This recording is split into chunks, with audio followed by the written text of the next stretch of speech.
ಹೌದಮ್ಮ, ಅಕ್ಕ ವಿಕ್ಕಿಯವ್ರನ್ನ ಇಷ್ಟಪಡ್ತಿರೋದು ನಿಜಾನಮ್ಮ.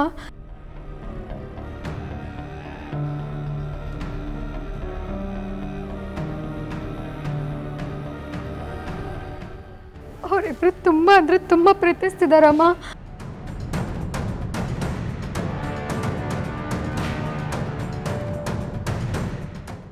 ಅವನನ್ನು ಪ್ರೀತಿಸೋಳು ಈ ಮದುವೆಗೆ ಯಾಕೆ ಒಪ್ಕೊಂಡ್ಲು?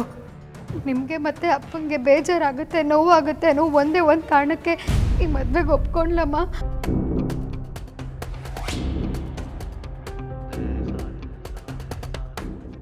ಅದರಿಂದಾಗೆ ವಿಕ್ಕಿಯವ್ರು ಸೂಸೈಡ್ ಅಟೆಂಪ್ಟ್ ಮಾಡಿದ್ದು.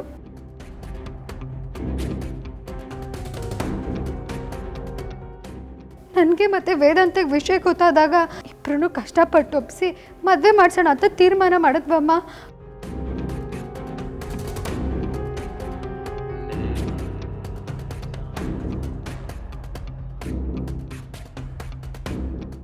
ಹುಡುಗಾಟ ಆಡ್ತಿದ್ರಾಮು.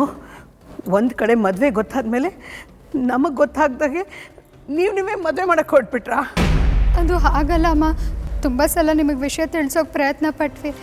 ಆದರೆ ವಿಷಯ ಗೊತ್ತಾದರೆ ನೀವು ಹೇಗೆ ತೊಗೊಳ್ತಿರೋ ಅಂತ ಭಯ ಆಗಿ ಏನೂ ಹೇಳೋಕ್ಕಾಗಲಿಲ್ಲ ಅಮ್ಮ. ಇದರಲ್ಲಿ ಅಕ್ಕಂದೇನೂ ತಪ್ಪಿಲ್ಲ ಅಮ್ಮ.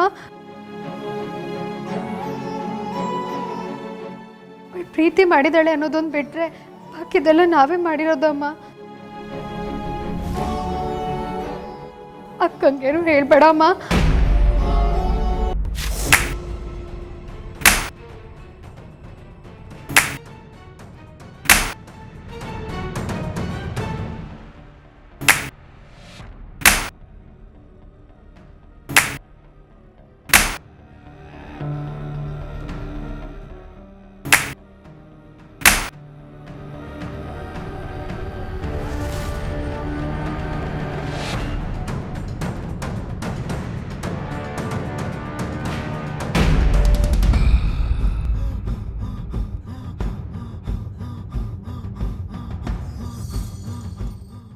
ಸರಿಯಾಗಿ ಹೇಳಿದೆ.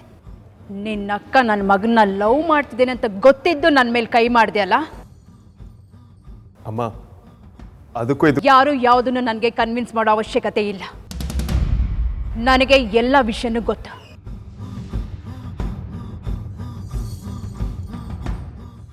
ಈ ಭಿಕಾರಿಗಳು ನನ್ನ ಮಗನ್ನ ಬುಟ್ಟಿಗೆ ಹಾಕೊಂಡು ಕೋಟ್ಯಾಧಿಪತಿಗಳಾಗಬೇಕು ಅಂತ ಅನ್ಕೊಂಡಿದ್ರೆ ನಾನು ಅದಕ್ಕೆ ಅವಕಾಶ ಮಾಡಿಕೊಡಲ್ಲ. ಅದು ಯಾವತ್ತೂ ಸಾಧ್ಯನೂ ಇಲ್ಲ.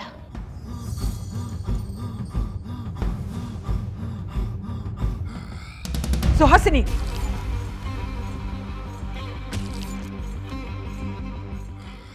ಅವತ್ತು ನಿನ್ನ ಅಕ್ಕನ ಮನೇಲಿ ಏನು ಹೇಳಿದೆ? ಓ, ಮರ್ತು ಹೋಗಿರ್ಬೇಕು. ನೆನಪು ಮಾಡ್ಕೊ. ಸಂಸ್ಕಾರ ಅನ್ನೋದು ಕ್ಲಾಸ್ ನೋಡ್ಕೊಂಡು ಬರಲ್ಲ. ಆದರೆ ಎಲ್ರಿಗೂ ಅದೇ ಥರ ಮಕ್ಕಳನ್ನ ಬೆಳೆಸೋಕೆ ಬರಬೇಕಲ್ವ?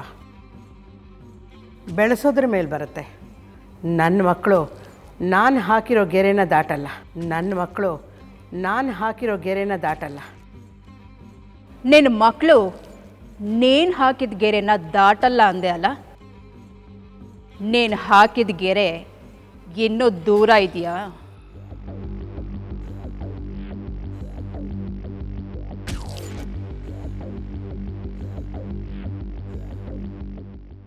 ಆಮೇಲೆ ಏನಂದೆ?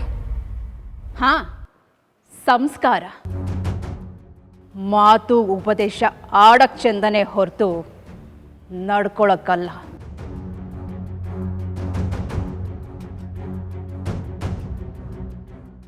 ವಿಕ್ಕಿ ನನ್ನ ಮಾತು ಕೇಳಿಲ್ಲ ಅಂತ ನಾನು ಕೊಟ್ಟಿರೋ ಸಂಸ್ಕಾರದ ಮೇಲೆ ಹೋಗುತ್ತೆ ಅಂತ ಹೇಳಿದೆ ಅಲ್ಲ?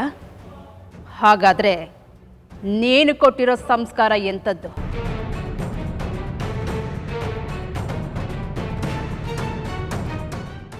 ಯಾವತ್ತು ಗಾಜಿನ ಮನೆಯಲ್ಲಿರೋರು ಹೆಂಚಿನ ಮನೆಗೆ ಕಲ್ಲು ಹೊಡೆಯಕ್ಕೆ ಹೋಗಬಾರ್ದು. ಇನ್ನೊಬ್ರು ಬಿದ್ದಾಗ ನಗೋದು ಸುಲಭ ಅಲ್ಲ?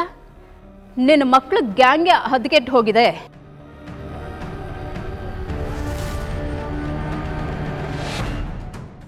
ಒಬ್ಳು ನನ್ನ ಮಗನ ಜೊತೆ ಸೇರಿಕೊಂಡು ಚಕ್ಕಂದ ಆಡ್ತಾಳೆ. ಇನ್ನೊಬ್ಳು ನನ್ನ ಇನ್ನೊಬ್ಬ ಮಗನ ಜೊತೆ ಸೇರಿಕೊಂಡು ದುಡ್ಡುಗೋಸ್ಕರ ಚಕ್ಕಂದ ಆಡೋಳನ್ನ ನನ್ನ ಮನೆ ಸೊಸೆ ಮಾಡಕ್ಕೆ ಹೊರಟಿದ್ದಾಳೆ.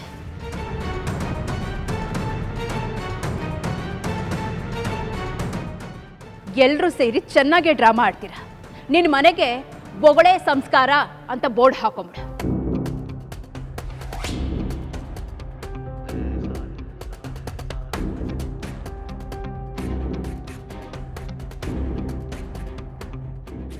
ಅಮ್ಮ ಪ್ಲೀಸ್ ಹೀಗೆಲ್ಲ ಮಾತಾಡಬೇಡಿ.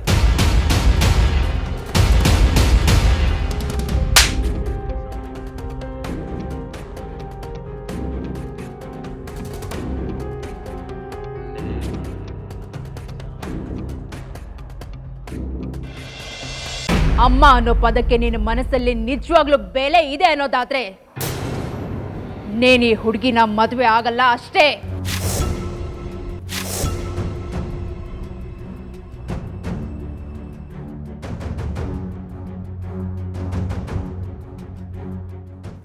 ಏ ಪರಿಮಳ, ನಿನ್ನ ಮಕ್ಕಳೆಲ್ಲ ದುಡ್ಡಿನ ಪಿಶಾಚಿಗಳು. ನನ್ನ ಮಕ್ಕಳಿಂದ ದೂರ ಇದ್ದರೆ ನಿಮಗೆ ಒಳ್ಳೇದು.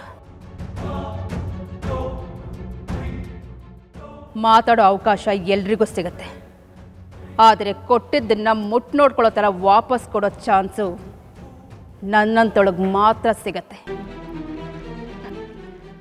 ನಿನ್ನ ಜಾಗದಲ್ಲಿ ನಾನೇನಾದರೂ ಇದ್ದಿದ್ರೆ ಎಷ್ಟೊತ್ತಿಗೆ ಕೆರೆನೋ ಬಾವಿನೋ ನೋಡ್ಕೊಳ್ತಿದ್ದೆ.